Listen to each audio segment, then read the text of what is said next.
Well, thank you for coming, and thanks for my hosts for having me for the last couple of days. It's really my pleasure to be here and talk about outsourcing, nearshoring. We've had a very interesting day yesterday talking about the trends and what's going to happen. And obviously, it depends where you are in the industry. You would have different views and opinions how the industry is going to evolve. I come from the academia, so I have no responsibility of what I say because I don't have any business consequences, whatever I say. Worst case scenario that can happen to me is that my books will not sell. Okay, no. It's not going to affect, my life that significantly. But be serious about that. There's a lot going on in the outsourcing industry, and when we say outsourcing, and there was a discussion yesterday, are we using the right term, outsourcing, and are we talking about nearshoring? We are talking about transacting, basically. And some of us looking at it as partnering. That's what it is. And we're hoping that out of that we will achieve value. But within that, we see that a lot is happening, in particular when it comes to countries realizing they can be part of the game. So if it was, say, 20 years ago, and we all talked about India, and in fact, I don't know if some of the gray hair like me still remember, there used to be the three I's: Israel, Ireland, and India. Ireland and Israel are no longer those competing on cost. They're gone. They are competing on value. Now they were the BRICS. Now Russia is out because we don't know really what Putin is doing. But put that aside, we still have India there. We have Brazil. We're not sure that actually Brazil is a player in terms of outsourcing. They're doing something else, right? So we have China, and China just went through a crisis. I'm going next month there. I'm going to be very curious to see how it affected the outsourcing industry. So obviously, that created a whole new phase in terms of the evolution. But in fact, we're looking now at 125 countries competing for that cake. And with that, we see the emergence of nearshoring. And we're trying to understand what is it exactly. I have to be honest that this is the first time I present my thoughts about nearshoring. So now be patient and bear with me. It's kind of, work in progress, as Guilherme said about the work that Michaela presented here. And the framework that they've presented, I did develop it for the UK exercise that I did 3 years ago, but I borrowed many of that from previous studies. So it all brought together in terms of ideas that were around for some years now. The main issue here is that we start looking into countries slightly differently depending how they position themselves. So some have positioned themselves traditionally on cost. Sri Lanka, it's based on cost. But you see that things happen there. So all of a sudden you learn about shared services in Sri Lanka that are taking more higher value activities from the mothership, as we call it, from the parent firm. And they want to assume more and more responsibilities. We had a fantastic presentation yesterday here about Eurocar being here. And they got the appetite to take more. So Eurocar is going to give them more. Are they going to allow them to grab more of the business that is in the national organizations that have been doing accounting for so many years? And now they have to push it to Portugal. And the next thing they want to do now is HR, and next they're going to be procurement. And with that, the national organizations will have to give away something that they had as skill as well as ownership.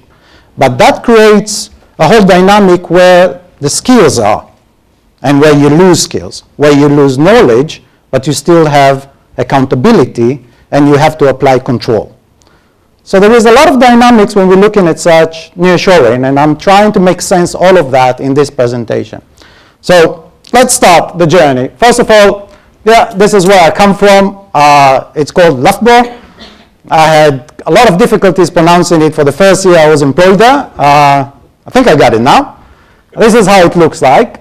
And I set up this center there about 3 years ago. And since then, we've been doing work, mainly academic work. But from time to time, we will be commissioned to do work for organizations. And it is purely on the basis of studying a particular phenomenon. Okay? What I'll try to go through today is, first of all, give you the very simplistic definition what nearshoring is. Then we'll talk about the traditional drivers. So what we call the usual suspects.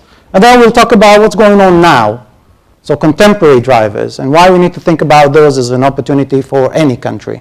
So we heard a lot about Portugal. I'm not going to pitch Portugal today to you because I think that you had it. You are convinced. Let's think about, what are the drivers and what does it mean to any country that is trying to be part of the game. We'll look into positioning strategies. So I'm going to talk you through, some of you have gone through business school and you remember 101 strategic management. I'll try to make the link between the two and now think about how can a country think about their own positioning when it comes to nearshoring. Because there are opportunities, but it's not going to be straightforward. And I think you have heard here from the FDI agency here how challenging it is. That's the definition of nearshoring. I think I borrowed it from my own book, and it's very straightforward. So, in fact, when we talk about nearshoring, we talk about 2 time zones. That's all. So here, the time now is 10:30. Wherever it is 12:30, okay, which is Egypt, it's still nearshoring for us. Okay? And that's how we look at it.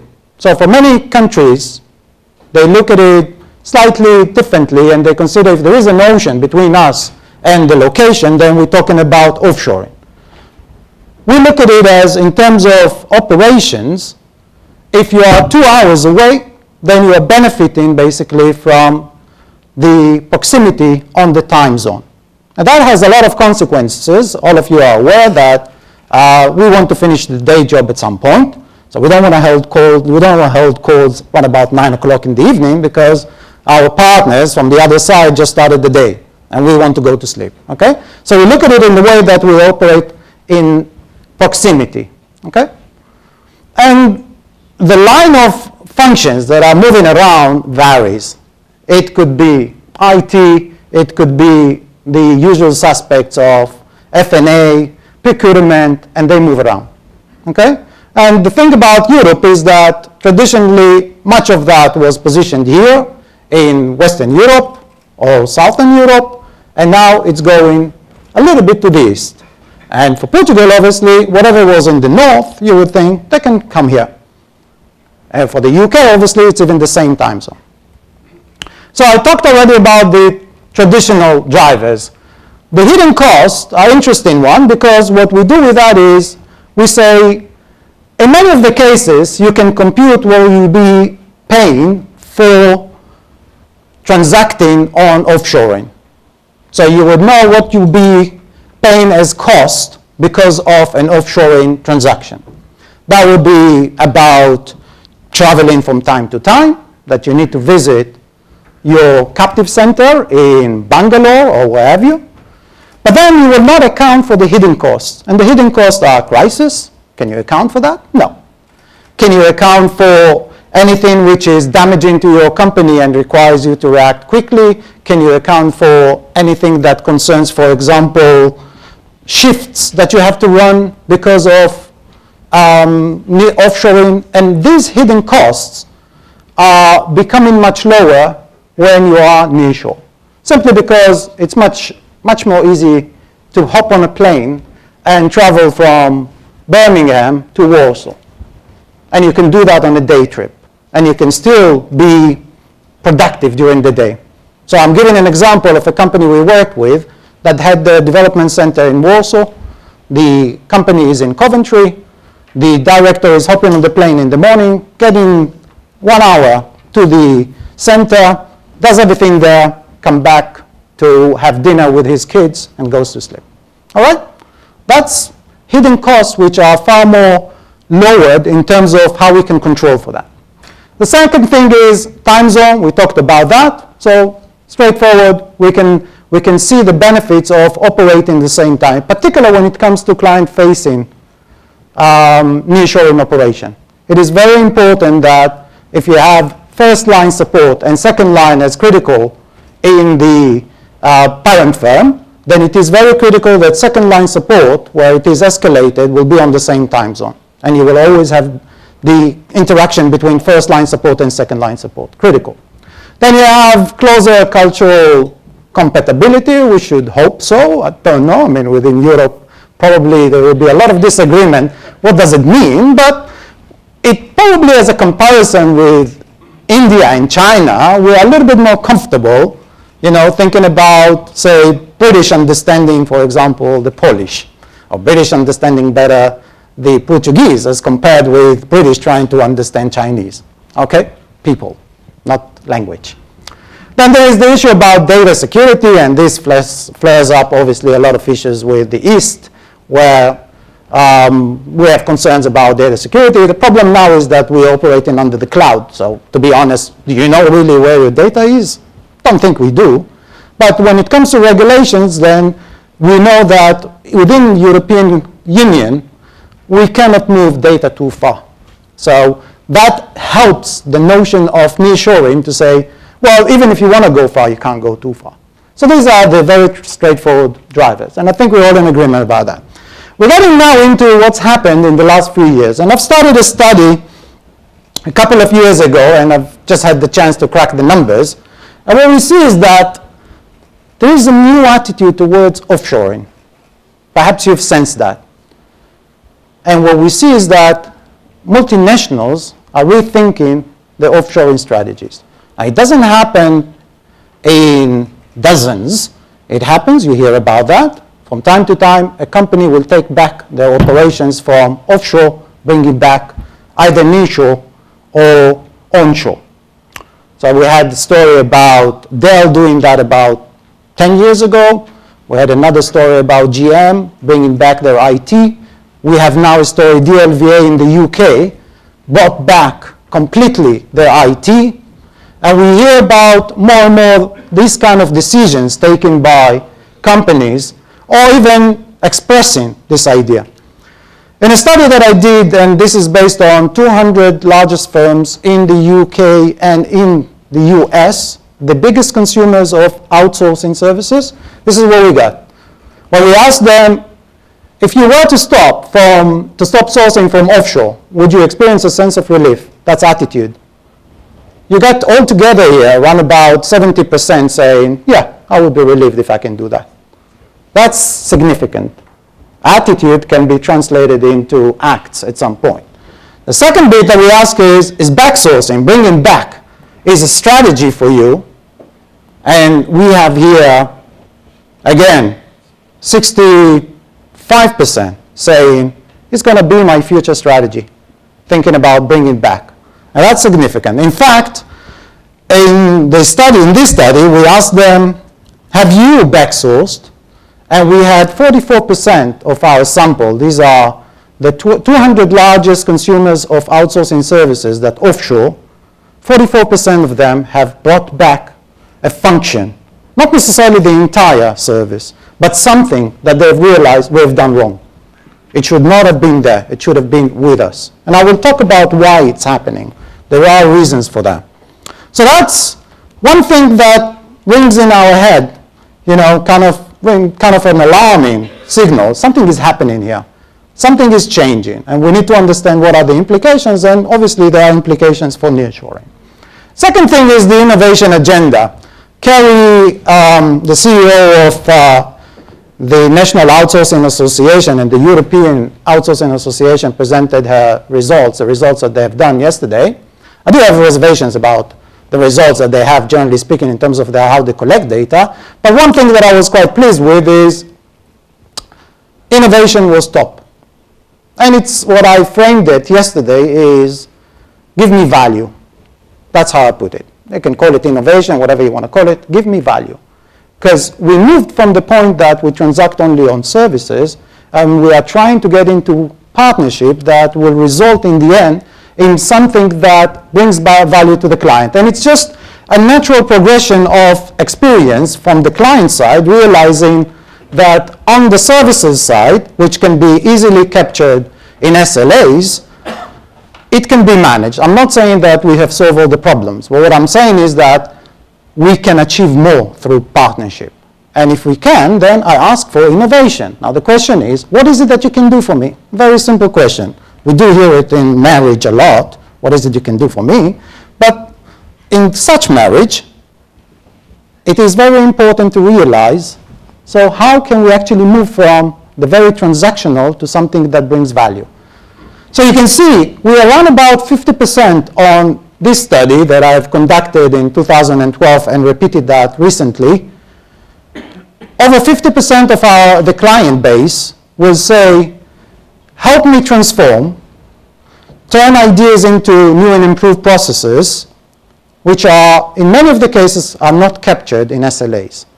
So that goes beyond what the contract will dictate. And it goes into the bit that through relationship, we understand each other, we learn more about the business, and you help me to improve, okay? And then we have help me transform existing processes and all of that. Now, why is it so important for nearshoring? Well, the reason for that is you can't do that from offshore. It's impossible. You can't have a bunch of Indians in Bangalore redesigning your processes onshore. You can't do that. It's impossible. Infosys Technology started a consulting firm some years ago in the States, and it didn't pick up. They had that idea. It just didn't pick up because you can't do that from offshore. The idea is good, but there are a lot of elements in innovation that do not go hand in hand with the notion of offshoring. You can do that from nearshoring or from onshore. So if you're close to the client and you spend time with the client, you can definitely generate ideas and you can definitely leverage on this kind of proximity. It's proximity to the business, it's the physical proximity as well. That is becoming critical in outsourcing, and it is on the agenda anywhere, basically. With all the clients I'm speaking with, this is what they want to see. What else is happening in the outsourcing arena? The other thing that is happening, some buzzwords, GBS, we all heard about that. Okay, is it going to happen? Companies doing that? Well, some do to a certain extent, some don't. So GBS is Global Business Services, and the idea is that more or less we are looking at the network of suppliers and shared services as one. And we are managing them through a sourcing function, okay? So there is a sourcing function, and it's not about working with third-party service providers and what we have in-house. It's all one. We are procuring. But the way that we manage it is to leverage on where we can't get, well, whatever we can't get from the supplier, we do through our shared service. Whatever we think it's better to work with the third party, we reduce in the shared service, okay? So it's optimizing basically the balance between in-house and third party. That changes the way we're thinking about outsourcing because it's no longer just offshoring. That means that any function can go anywhere based on optimization of our sourcing function. And we are looking into that. We have a different term than what you guys are using, GBS.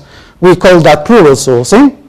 And we're studying plural sourcing in the way that we're looking into the optimization of using third-party and shared services, and learning from the shared service what we can do with the third party. Because obviously we all know, and sorry for suppliers here, if I'm going to say something offending, but there is the opportunity to abuse the relationship, even if there is a contract. So if you have functions that you can learn from them in-house, you can obviously improve the way that you work with the third-party service provider. It's no-brainer. So this is completely changing the way that we're looking at where you basically placing your operations. It can be onshore or near shore. But the reason why you put it near shore is that you want to learn from that function the way that you're actually contracting with the third-party service provider. So it's not just about cost, it's a learning opportunity. What we also have, which is becoming a big issue, is a new concept which is called middle office. Just to see hands, how many of you have heard that before, middle office? Yeah, some of you, good. All of a sudden we woke up to the fact that we had back office that we sent far away, and we had front office that generates revenue.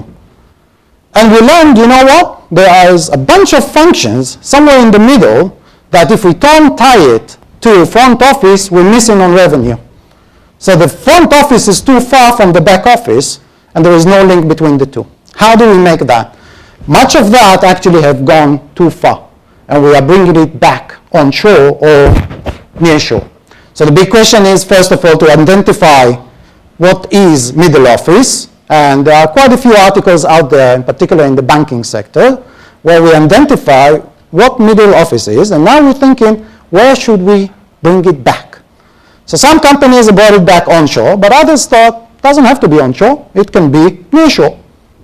And that's in the banking a big issue now, and UKTI, for example, that's the equivalent of ISET here, paying a lot of attention to that and encouraging companies to think about doing the entire value chain to realize what is your middle function, middle office function, and now bring it back and we will help you. So that's just an input to you guys how to think about that. So what are the trends? Now this is not all the trends, but this is just a snapshot of a study that I did until 2012, and since then I have to admit that I didn't get back to that, and I should have updated it.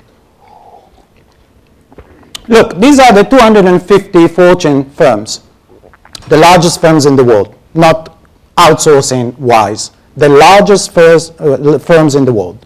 This is what they're doing. These are the number of captive centers they set up in those countries.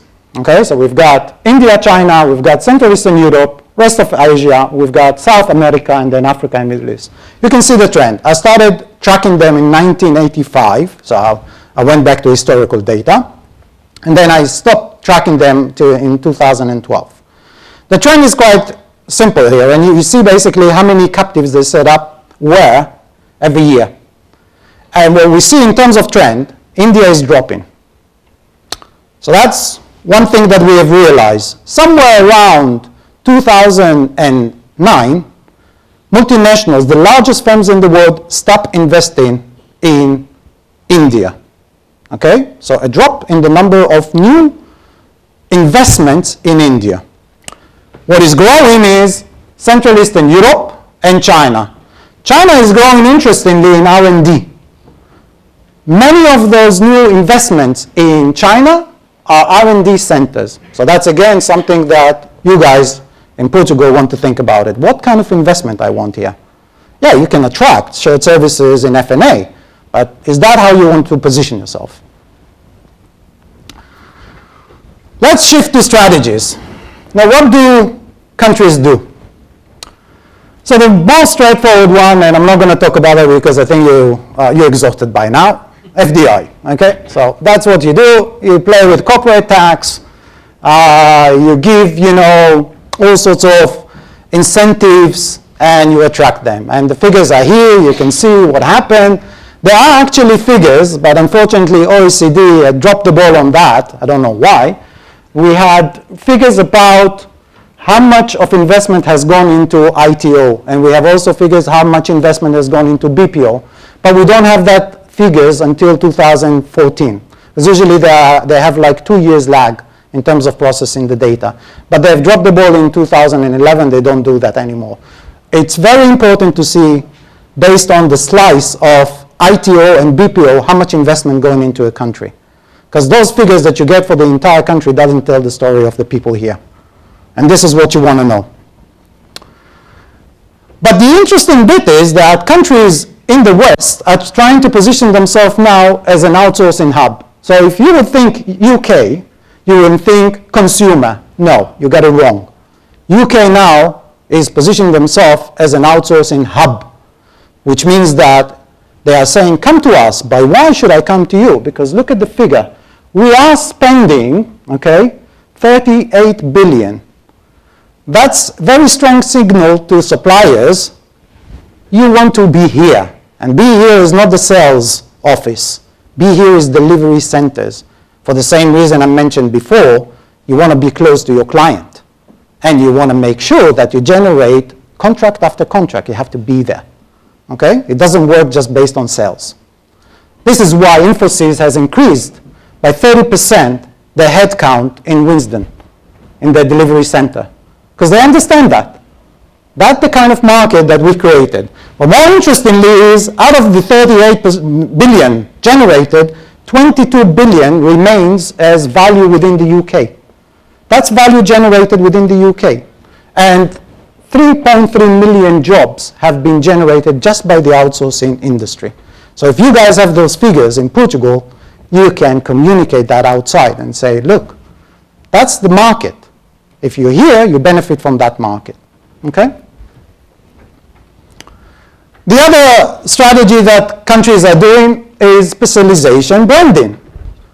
And as much as we want to be, master of all jacks, we are not. So we specialize in something. And I think for Portugal, I didn't still get the feel what Portugal is specializing in. I get the feeling it's about engineering and science. But the question is, are you branded like that? So to know that this is what you're good at, it's a completely different story than what the world knows about you. And we have examples. South Africa, absolutely contact centers. You'll try to position it differently. Don't know. I think much of that goes toward contact centers.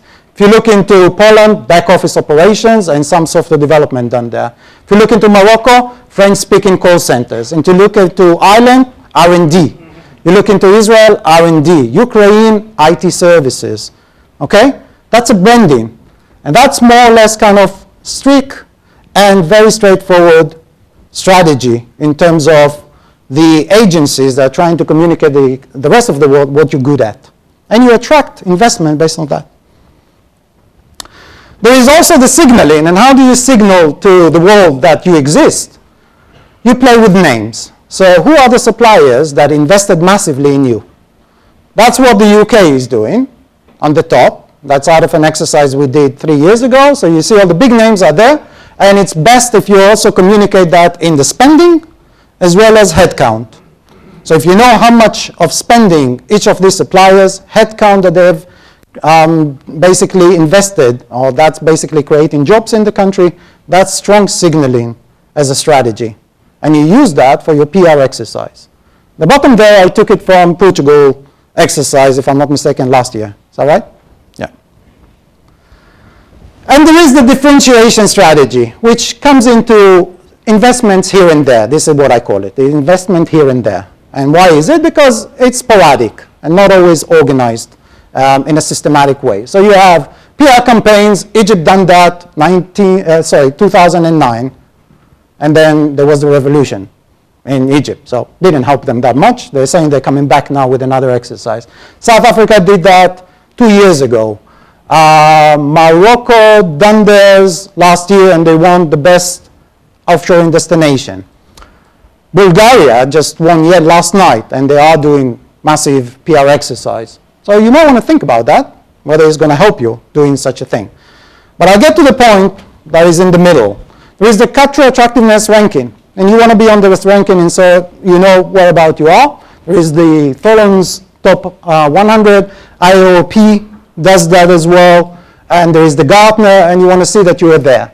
And there is association events that, as we see now. The problem with that is all the countries are doing that. So whatever is differentiation has become a commodity. So you're not really differentiating anymore. How do you really differentiate? You need to choose. You can't play all games. Otherwise, you would be, in a way, stuck in the middle. But within sectors, you can play. You have to supply talent at low cost. That's one approach, or medium cost. But you can also go for the value-adding services at premium price, because it goes together. Israel and Ireland are there. Okay? But I'm not saying that it's for the entire country. You need to think about the sector and where you're playing. And even within the segments of service providers and shared services, you can separate between them and say we're playing different games here. And within the shared service providers, you can play different games when it comes to R&D and when it comes to back office operations. But you need to be clear with how you position yourself. And the last thing is that you have to be known for something. So there has to be specialization branding in the end. So what's next? And I'll wrap it up here. The trends that I've shown about offshoring is quite clear. It's going to happen and more. That's what I believe in.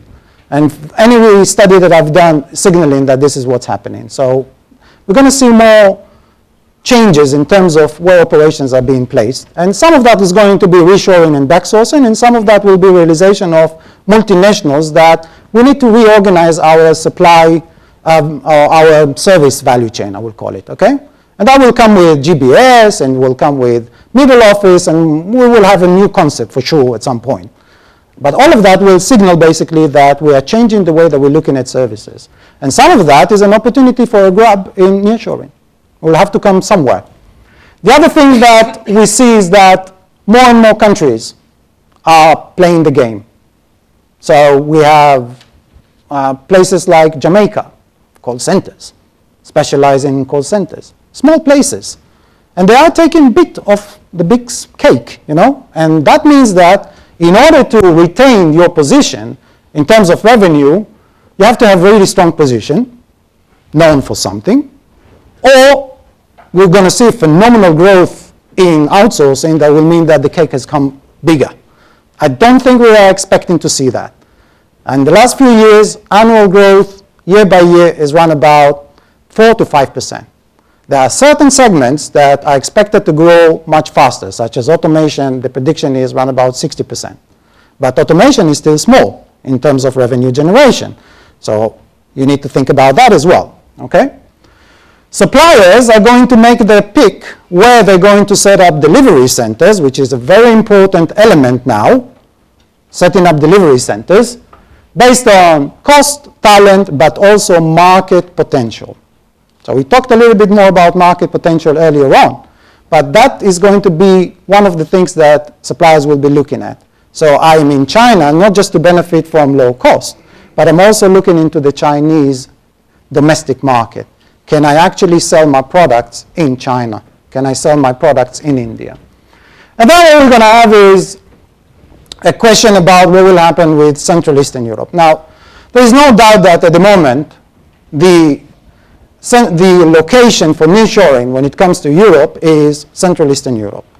They have been in the game for a while now, and they have attracted a lot of investments. And it's not just the low cost. If you look at Germany, Germany is actually a hub for shared services. And they've done a great job in convincing their own companies, as well as multinationals outside Germany, to set up shared services. It's not because of cost. Okay? So we need to think, okay, so if that's the game, I'm going to compete against this region, then what am I good at, and what can I actually offer alternatively? So Portugal might have possibly 3 or more options. I'm not sure how many, but one is obviously play broad, so across functions, and try to grab as much as you can from any possible service. So you can do IT, you can do back office, you can do R&D, and spread as wide as you can, and try to be a player. That's broad strategy. You can try to partner, which means that you will be relying on multinationals. And the multinationals will be spread across the globe, but they will be based here. So that's to attract mainly suppliers, but the big ones, and have delivery centers here. Or you can look for blue ocean, which is look those niche that you're really good at, and you have some sort of leverage, meaning that the best engineers, the best scientists, you develop R&D centers here, and you command premium for these skills, and you specialize in that, okay? Say Israel strategy, Ireland strategy, where it is very clear that it is specializing in a particular area. Right, I'm done with my presentation. I want to thank you all, and hope I didn't bore you to death, and you still have a bit of energy for what's coming next. We thank you, obviously. We were very glad we came across you.